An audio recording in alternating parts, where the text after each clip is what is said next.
inyong lahat. Ako po si Chloe Zin Raimundo para sa EBP 5 Quarter 2 para anong magluluto na tinatawag na paggigisa. Papainitin muna natin ang ating mantika.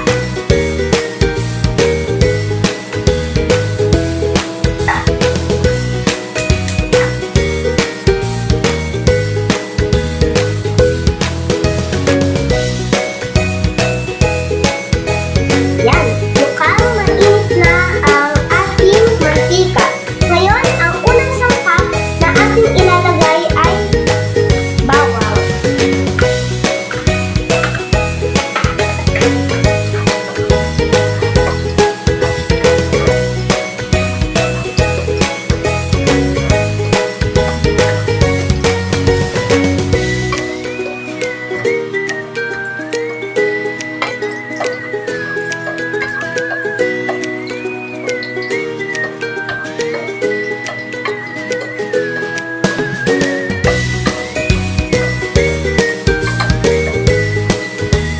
Ngayon ay mapula-pula na ang ating bawang, ay ilalagay na natin ang sibuyas.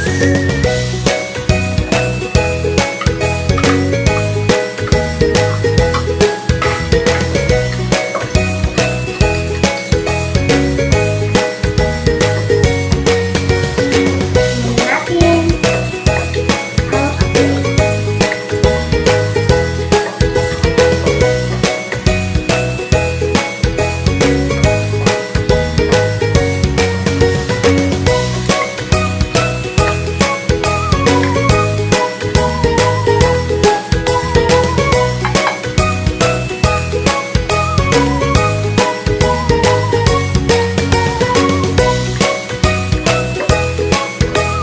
Ngayon ay mapula na rin ang ating sibuyas, ay ilagay na natin ang kamatis.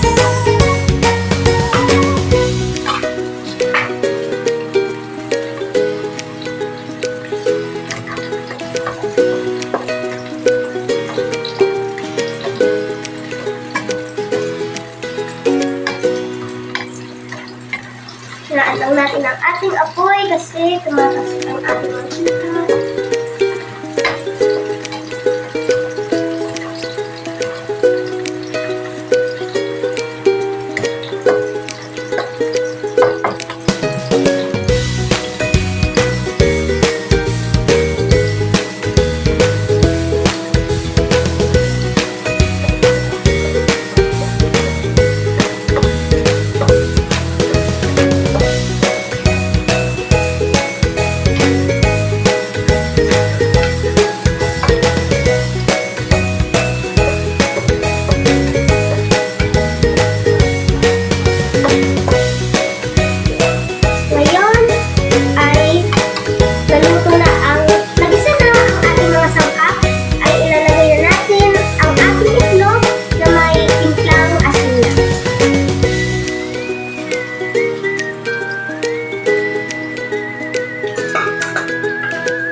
ko na ang ating itlog. Ay ilagay na natin siya sa ating pinggan.